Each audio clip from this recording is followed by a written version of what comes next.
యొక్క వివరించి ప్రార్థన చేసిన తర్వాత ఈ రూమ్ని ఖాళీ చేసేటువంటి పని ప్రారంభం చేయాల్సిన సమయాత్మలో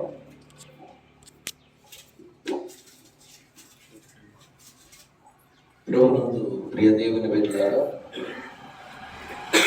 ఈ ఉదయకాల సమయంలో పరలోక ఆశీర్వాదాలను పరిశుద్ధాత్మలు మనందరికీ కూడా అనుగ్రహించుగా ఒక రెండు మాటలు మనం ధ్యానం చేసుకుందాం. ఆదిలోనే దేవుడు మరి భూమి ఆకాశాలను ఆయన సృజించి ఉన్నటువంటి వాడు. ఆయన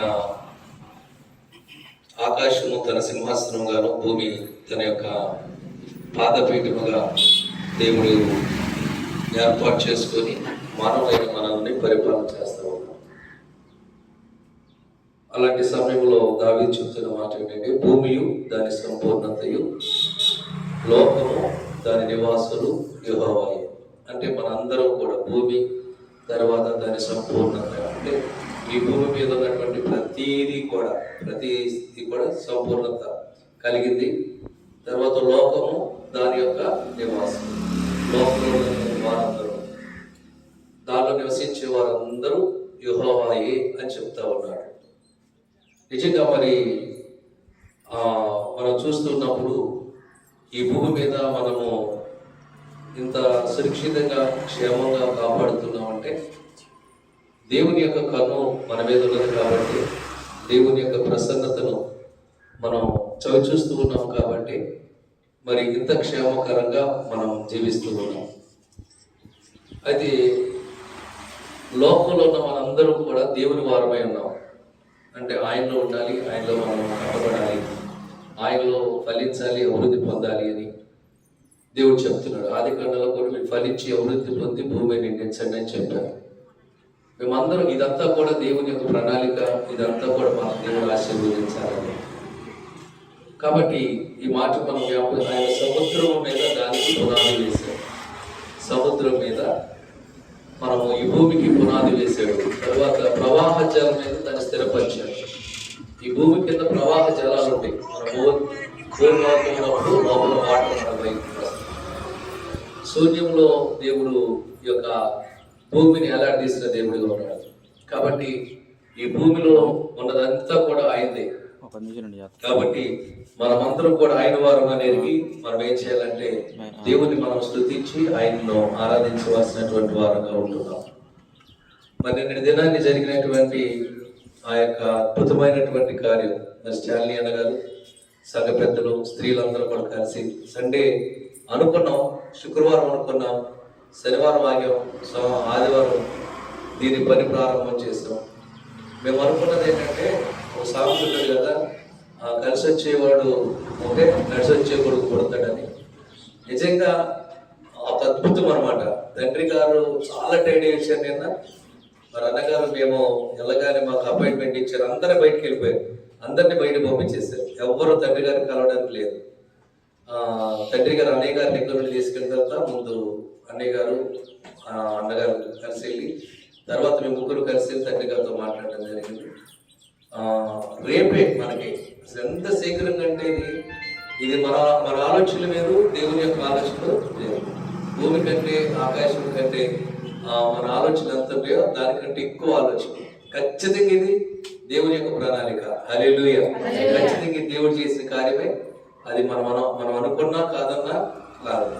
మరి ఒక రోజులో మీరు అంత అమౌంట్ గ్యాదర్ చేశారంటే మీలో ఉన్నటువంటి ఆశ మాకు చాలా బలాన్ని ఇచ్చింది. కాబట్టి నేను అన్న కూడా చాలా సంతోషపడ్డాం. కాబట్టి ఈ పురాతనమైనటువంటి మందిరంలో చాలా అద్భుతాలు మనం చూస్తుంటాం. మన పిల్లలు ఆశీర్వదించబడి ఉంటారు, పిల్లలకు ఉద్యోగాలు ఇచ్చి ఉంటాయి, తర్వాత పిల్లలకి మంచి సంతానం ఇచ్చి ఉంటాడు. దీని ద్వారా మన కుటుంబాల్లో భూములు కొనుక్కొని ఉంటాం. ఇంకోటి సమస్తం ఈ మందిరం ఇక్కడ ఉండడం వల్లనే మనం ఆశీర్వదించబడ్డాం. ఈ మందిరాన్ని మరి మరలా కొత్తగా నిర్మించుకోవడానికి మనం ఏర్పాటు చేస్తున్నాం. కాబట్టి ఈ దినము నుండి ఈ పని పూర్తయిపోయేంత వరకు మనందరిలో కూడా ఏం కావాలంటే ఐక్యత కావాలి, ఆత్మలో ఐక్యత కావాలి. ఒకరు మనం విభేదాలు పెట్టుకోకూడదు.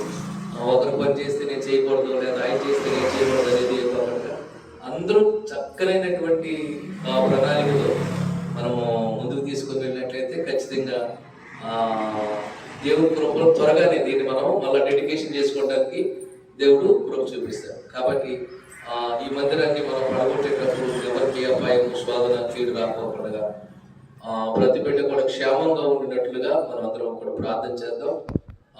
ఈ మందిరంలో యెహోవా చూడనమా, మా దేవుడు ఏమంటున్నాడంటే, యెరూషలేమా నిన్ను ప్రేమించేటువంటి వారు వర్ధిల్లుతారు. మనం దీన్ని ప్రేమించాం కాబట్టి మనం వర్ధిల్లుతున్నాం. దీనికంటే రానున్నటువంటి ఆ నూతన మందిరంలో కూడా మనము ఇంకా రెట్టింపు ఆశీర్వాదాలు పొందుకోవాలి.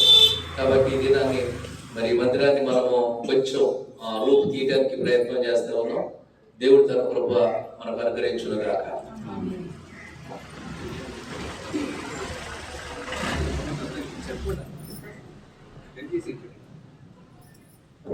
ప్రార్థన చేద్దాం. స్తోత్రములనైనా స్తోత్రములు స్తోత్రములు స్తోత్రములు స్తోత్రములు స్తోత్రములు స్తోత్రం స్తోత్రం స్తోత్రం స్తోత్రం స్తోత్రం.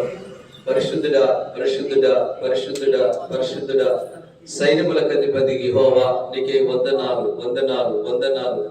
సర్వశక్తిమంతుడమైన మా దేవుడవు నీవే.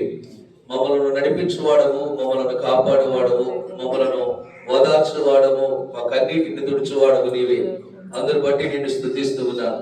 పరిశుద్ధాత్మదేవ, ఈ యొక్క ఉదయకాల సమయంలో నాయన సింహాద్రిపుర సంఘాన్ని అంతటిని మీరు ప్రేమించి, నాయన మా బిడ్డలను మీరు ప్రేమించి ఇప్పటి వరకు నీ కనుదృష్టిని ప్రభా మాపై ఉంచారు నాయన. నాయన పగలు ఎండ దెబ్బైనను రాత్రి వెన్నెల దెబ్బైనను తగలకుండగా నీ మందిరంలో నాయన నివసింప చేయడానికి మీరు ఇచ్చిన కృపలపై వందనాలు నాయన. దేవా, మరి మా పాదములకు రాయి కూడా తగలకుండా మమ్మల్ని ఎత్తుపట్టుకున్నారయ్యా, మీకు స్తోత్రాలు. ఇది నాయన మా పూర్వీకుల చేత ఈ మందిరం నిర్మించబడి ఉంది. మా పూర్వీకులు ఎంత దీని కొరకు శ్రమ పడ్డారో మాకు తెలియదు, కానీ వారి కుటుంబాలు అన్ని కూడా మీరు ఆశీర్వదిస్తున్నందుకై మీకు వందనాలు తెలియజేస్తున్నాం. దేవ, మా పూర్వీకులు నిర్మించినటువంటి ఈ యొక్క మందిరాన్ని ప్రభా ఒక నూతన బిల్డింగ్ మేము ఏర్పాటు చేసుకోవాలని, దీనిని నీ మందిరంగా సిద్ధపరచాలని నేను మేము ఆశ కలిగినప్పుడు మా ఆలోచనకు తోడుకుండి నడిపించావు. అందుని బట్టి నీకు స్తుతులు స్తోత్రాలు తెలియజేస్తున్నాం. ఆశ్చర్యకరుడా నీకు వందనాలు. అద్భుతాలు చేయవాడా నీకు స్తోత్రాలు. నీవే మా దేవుడిగా ఉన్నందుకు నేను స్తోత్రాలు. ఆకాశ మహాకాశమును నాయన పట్టజాలని దేవుడు కాబట్టి నీకు స్తుతిస్తున్నా. దేవా, మరి దినాన్ని నాయన తండ్రి గారు రేపు రాబోతున్నారు. రేపు నాయన ఫౌండేషన్ స్టోన్ వేయడానికి మేమందరం కూడా నాయన సంసిద్ధులం అవుతూ ఉండగా నాయన ఆ ఫౌండేషన్ స్టోన్ వేయడానికి కొంత స్థలం మాకు కావాలి. కాబట్టి నాయన ఈ యొక్క మందిరంలో కొంచెం రూపునైనా మేము తీయబోతున్నాం. తగిన కృప అనుగ్రహించండి. ఈ యొక్క పని చేయడానికి మరి ఎవరెవరైతే నాయన సమకూడి ఇక్కడికి వచ్చున్నారో వారందరినీ మీరు జ్ఞాపకం చేసుకోనండి. ఇది రిమూవ్ చేసేటప్పుడు ఎవరికి కూడా కుటుంబాలకు కానీ వ్యక్తులకు కానీ ఎవరికి ఏ నష్టం కలగకుండా నాయన మీ కనుదృష్టి మాత్రమే ఉంచండి. ఇది కేవలం నీ మహిమ కొరకు మాత్రమే మేము దీన్ని చేస్తూ ఉన్నాం, మా స్వార్థం కోసం కాదు. నీ నామం ఇక్కడ కనపరచబడాలి. ఈ మందిరం ద్వారా అనేక అన్ని జనాంగాలు మార్చబడాలి. కాబట్టి ప్రభా, ఈ మందిరాన్ని మేము నాయన మరి దీన్ని నాయన కొంచెం పని రిపేర్ చేస్తుండగా లేక ఈ మందిరంలో కొన్ని పనులను మేము ప్రారంభం చేసుకుంటుగా మీ సన్నిధి తోడుకొచ్చి నడిపించండి. ఇప్పటి వరకు సేవకులు ఉన్న ప్రభావ మీరు జ్ఞాపకం చేసుకొని పరిచర్య ద్వారా పరిచయం ద్వారా కొన్ని ఆత్మలు రక్షించి మరలా నూతనమైన ఆత్మల కొరకు ఆరాటపడుతూ ఆత్మలు చేర్చబడాలని నూతన మందిరాన్ని ప్రభు నిర్మించుకోవడానికి నేను కృప చూపిస్తున్నందుకు నీ స్తోత్రాలు. నేను ఇక్కడ కూడి ఉన్న ప్రతి కుటుంబాన్ని పేరు పేరున దీవించండి. ఎంతమంది అయితే దీని కొరకు కష్టపడ్డారో, మరి ధనాన్ని సమకూర్చడానికి కష్టపడ్డారో వారి కుటుంబాలకు దీవెన దయచేయండి. ఇంకా మేము ఇచ్చేదానికంటే ఊహించేదానికంటే ఎక్కువగా ఆయన గ్యాదర్ అవ్వడానికి తగిన సహాయం దయచేయమని యేసు నామములో ప్రార్థించి స్తుతించి వేడుకొచ్చున్నాము తండ్రి. ఆమేన్. పరలోకమందున్న మా తండ్రి, నీ నామము పరిశుద్ధపరచబడునుగా, నీ రాజ్యం వచ్చునుగా, నీ చిత్తం పరలోకమందు నెరవేర్చినట్లు భూమి యందు నెరవేరునుగా. మా దినాన్ని మాకు దయచేయండి. మా ఇలా అపరాధం చేయవారిని క్షమించినట్లు మా అపరాధం క్షమించము. శోధనలోనికి తేక దుష్టుని తప్పించము. ఎందుకనగా రాజ్యం, శక్తి, మహిమ నిరంతరం నీవైన తండ్రి. ఆమేన్. మన తండ్రి అయిన దేవుని ప్రేమ, కుమారుడైన యేసుక్రీస్తు కృప, పరిశుద్ధాత్మ నిత్య సహవాసము ఇక్కడ కూడినట్టు మనకును మరి మందిర నిర్మాణం కొరకుతో చేసేటువంటి పని అంతటిని దేవుని కాపుదల కూడా నడిపించిన కాక ఆమేన్. మరి సమయంలో దేవుని యొక్క సంకల్పాన్ని బట్టి మన యొక్క ఆశను బట్టి దేవుడు మనకి గొప్ప ఆకాశాలు పెట్టాడు. మరి మన ఆదివారం ఊరికి ప్రతి ఇంటికి వెళ్ళి ఈ యొక్క వార్తను చెప్దాం అనుకున్నాం. మరి వార్తలు చెప్పడంతో పాటు వారి యొక్క పూర్తి సహాయాన్ని మద్దతు మనతో పంచుకున్నందుకు వారికి అందరికీ ప్రత్యేకంగా తెలియజేస్తున్నాం. మరి 20 తారీఖు లోపు మనం శంకుస్థాపన చేయాలనుకున్నాం. దేవుడు అంతకంటే ఇంకా ముందుగా 15వ తారీఖుకే శంకుస్థాపన చేయాలని దేవుని యొక్క సంకల్పం. దేవుని మరి రేపు ఆదివారం తారీఖు 19వ తారీఖు ఆరాధన దీనిలో చేసుకుంటాం. మరి నెక్స్ట్ డే 20వ తారీఖు దీన్ని తీసేసి 23, 24 తారీఖులో బహుశా మనం దీని నిర్మాణం కార్యక్రమాన్ని మనం చేపట్టడానికి దేవుని యొక్క సన్నిధిలో మనం అందరం ప్రార్థించేద్దాం. ఇప్పుడు మొట్టమొదటిగా ఈ రేపు ప్రారంభం చేద్దాం. ఈరోజు చేస్తారు. రేపు దాదాపు ఇదే సమయంలో శంకుస్థాపన ఉండొచ్చు. దయచేసి ఇంటి దగ్గర ఉన్నటువంటి వారందరూ ఆ టైంకి అందరికి వస్తే బాగుంటుంది. అలానే రేపు కూడా బయటికి పనులకు వెళ్ళేటువంటి వారు 1 గంట వెయిట్ చేసి తండ్రి గారు వస్తున్నారు కాబట్టి ఆ కార్యక్రమం పాల్గొని యథావిధంగా మీ పనులకు వెళ్ళొచ్చాయి తెలియజేస్తూ ఈ సమయంలో మనతో ఉన్నటువంటి మన కార్యక్రమాలు కూడా ప్రత్యేకంగా ఉందని తెలియజేస్తూ మిమ్మల్ని అందరినీ కూడా ప్రత్యేకంగా అభినందిస్తున్నాం.